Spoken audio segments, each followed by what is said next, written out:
3 लाख से अधिक आबादी वाला लद्दाख आखिर क्यों जल रहा है? इस आंदोलन में 4 लोगों की मृत्यु और 80 से अधिक लोग घायल हुए। आखिर इस आंदोलन की शुरुआत क्यों हुई, इसके पीछे का कारण क्या है, आइए जानते हैं। एक्चुअली इंडियन गवर्नमेंट ने 2019 में तब के संयुक्त राज्य जम्मू कश्मीर और लद्दाख को से आर्टिकल 370 हटाने के बाद इनको 2 यूनियन टेरिटरीज में विभाजित कर दिया, जम्मू कश्मीर और लद्दाख। पिछले साल जम्मू कश्मीर में वहाँ की चुनी हुई सरकार यानी उसको स्टेट का दर्जा दे दिया गया और वहाँ पर एक चुनी हुई सरकार शासन कर रही है इस समय। वही मांग लद्दाख यूनियन टेरिटरी की भी है, जो आज से नहीं पिछले 6 साल से वहाँ पर लगातार यही आंदोलन चल रहा है। वो लोग लद्दाख को राज्य का दर्जा देने और उसको भारतीय संविधान के शेड्यूल 6 में शामिल करने की लगातार डिमांड कर रहे हैं। आइए सबसे पहले जानते हैं कि शेड्यूल 6 क्या है। शेड्यूल 6 हमारे देश के 4 नॉर्थ ईस्टर्न स्टेट्स को मिला हुआ है, असम, मेघालय, त्रिपुरा और मिज़ोरम। शेड्यूल 6 में एक ऑटोनोमस डिस्ट्रिक्ट काउंसिल को फॉर्म करके वहाँ की ट्राइबल आइडेंटिटी और वहाँ के कल्चर को सेफगार्ड करने की थ्रू सेल्फ गवर्नेंस वहाँ छूट मिलती है।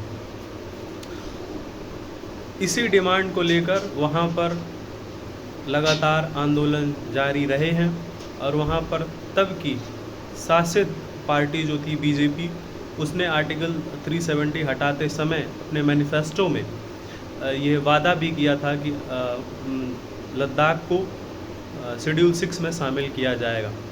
वहाँ के लोग इसी वजह से लगातार यह डिमांड कर रहे हैं और इस आंदोलन में जो सबसे ज़्यादा चर्चा का व्यक्ति रहा वो रहे सोनम वांगचुक।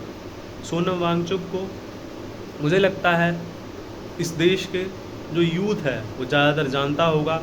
उनके जो साइंटिफिक टेम्परामेंट है, उन्होंने लद्दाख के स्टूडेंट्स के लिए जो एक शिक्षा के क्षेत्र में एक नया उजाला लाया है, उससे अगर आप पढ़ाई के क्षेत्र में थोड़ा भी इंटरेस्ट रखते हैं तो ज़रूर उनके बारे में आपने सुना और जाना रहा होगा। उनके बारे में इस समय सोशल मीडिया पर 2 तरह के वक्तव्य किए जा रहे हैं। कुछ लोग उनको नेशनलिस्ट तो कुछ लोग एंटी नेशनल बुलाने का काम कर रहे हैं।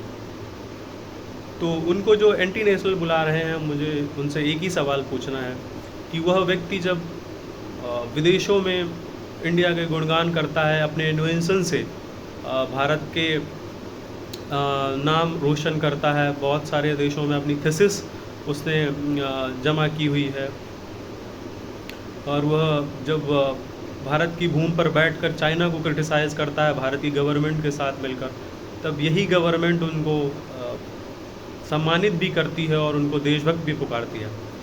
आज वही व्यक्ति अगर गवर्नमेंट से एक सवाल पूछता है तो वो देशद्रोही कैसे? मुझे लगता है कि किसी को भी इतनी जल्दी देशद्रोही या किसी भी टाइटल से चस्पा करना उचित नहीं। हमारे देश में एक कहावत भी है कि everyone is innocent until proved guilty. तो आप कैसे किसी को कोई देशद्रोही है या नहीं है, उसको निर्धारित करने का जो कार्य है वह हमारे देश के कानून का है, तो उनको अपना कार्य करने दीजिए। मेरा यहाँ पर एक रिक्वेस्ट यही है कि लद्दाख एक बाउंड्री स्टेट है, तो उसके जो इश्यूज हैं उनको सीरियसली लेना।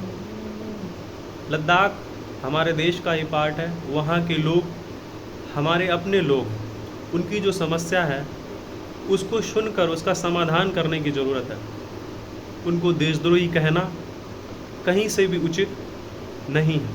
यही हाल हम यूपी या बिहार में हो रहे आंदोलन के साथ बाउंड्री के पास किसी स्टेट्स में हो रहे आंदोलन से कंपैरिजन नहीं कर सकते, क्योंकि बाउंड्री इंटरनेशनल बाउंड्री के पास किसी स्टेट्स में अगर कोई आंदोलन होता है, अगर हम उनको सपोर्ट नहीं करते हैं या उनकी बात को नहीं सुनते हैं तो उनको सपोर्ट करने के लिए बाहरी ताकतें हमेशा से मौजूद रहती हैं, जो हमारे देश के लिए एक खतरा बन सकता है। यह हमने मणिपुर में भी देखा। वहाँ पर हमारे देश की सरकार ने जल्दी से उस पर ध्यान नहीं दिया और वह आंदोलन इतना लंबा चला कि वह भयावह भी होता चला गया। तो इसलिए हमको इस पर ध्यान देने की ज़रूरत है और उचित कदम जो भी पर्याप्त हैं, क्योंकि इन्वायरमेंटली बहुत ही इम्पोर्टेंट यूनियन टेरिटरी हमारे लिए लद्दाख है। तो अगर वो 6 शेड्यूल की डिमांड कर रहे हैं तो उसमें जो भी उचित होता है वो उसको सरकार को देखना चाहिए और किसी को भी इतनी जल्दी एंटी नेशनल का चस्पा देना मुझे नहीं लगता कि उचित है। आप इस बारे में क्या सोचते हैं? अपना विचार कमेंट बॉक्स में पिन करें।